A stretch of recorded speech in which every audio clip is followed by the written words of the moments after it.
വാർത്തയിലേക്ക്. ദേശീയ ഒളിമ്പിക്സിൽ പവർ ലിഫ്റ്റിംഗ് താരം അഖിലിനെ മുടപ്പല്ലൂർ പവർ വേൾഡ് ജിമ്മിലെ അംഗങ്ങൾ ചേർന്ന് അനുമോദിച്ചു. ദേശീയ സ്പെഷ്യൽ ഒളിമ്പിക്സിൽ പങ്കെടുക്കുന്നതിനായി മുടപ്പല്ലൂരിലെ പവർ വേൾഡ് ജിമ്മിൽ നിന്നാണ് അഖിൽ പരിശീലനം സാധ്യമാക്കിയത്.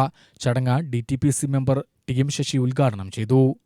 എന്റെ ആരോഗ്യം നന്നാവണമെന്ന ചിന്ത എനിക്ക് ഉണ്ടായാൽ, വാസത്തിനെ പോലെ മസിൽ ഉണ്ടാവണമെന്ന ചിന്ത വന്നാൽ, വാസത്തിനെ പോലെ ശരീരം ഉണ്ടാവണമെന്ന ചിന്ത വന്നാൽ, വാസത്തിനെ പോലെ ശരീരത്തിന്റെ സൗന്ദര്യം ഉണ്ടാവണമെന്ന ചിന്ത വന്നാൽ, അവൻ മദ്യത്തിലേക്ക് പോവില്ല, അവൻ മയക്കുമരുന്നിലേക്ക് പോവില്ല, അവൻ അനാവശ്യ കാര്യങ്ങളിലേക്ക് പോവില്ല. അവന്റെ ആരോഗ്യത്തെ കുറിച്ച് അവൻ ചിന്ത വരും. രാവിലെ വർക്കൗട്ട് പോകാൻ തുടങ്ങും, അല്ലെങ്കിൽ മറ്റെന്തെങ്കിലും ഗ്രൗണ്ട് പരിപാടികൾക്ക് പോകാൻ തുടങ്ങും. ജീവിതത്തിലേക്ക് ലക്ഷ്യബോധം ഉണ്ടാക്കാൻ ഇത്തരം ഹെൽത്ത് ക്ലബ്ബുകളും മാർഷൽ ആർട്സ് ക്ലബ്ബുകളും ഏറെ പ്രാധാന്യമാണ്. അതുകൊണ്ട് തന്നെയാണ് ഇത്തരം ക്ലബ്ബുകളുടെ പരിപാടി എന്നൊക്കെ പറയുമ്പോൾ വളരെ ആവേശത്തോടെ സമയമുണ്ടെങ്കിലും ഇല്ലെങ്കിലും അതിൽ പങ്കാളിയാവുന്നതിന് വേണ്ടി ശ്രമിക്കുന്നത് അത്തരം ഇതുകൊണ്ടാണ്. പോലീസ് ഉദ്യോഗസ്ഥനും മിസ്റ്റർ ഇന്ത്യ വിജയിയുമായ ബാസിത് അൻവർ അഖിലിന് മൊമന്റോ നൽകി. റിട്ടയർഡ് SI M ഹംസ അധ്യക്ഷനായി. അനുമോദന ചടങ്ങിൽ പവർ വേൾഡ് ജിം ഉടമ റിജോഷ് സ്വാഗതവും പ്രശോഭ് നന്ദിയും പറഞ്ഞു.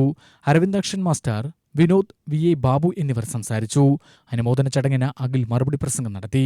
ഇതോടൊപ്പം ബാസിക് അൻവറിന്റെ ശരീര സൗന്ദര്യ പ്രകടനവും നടന്നു.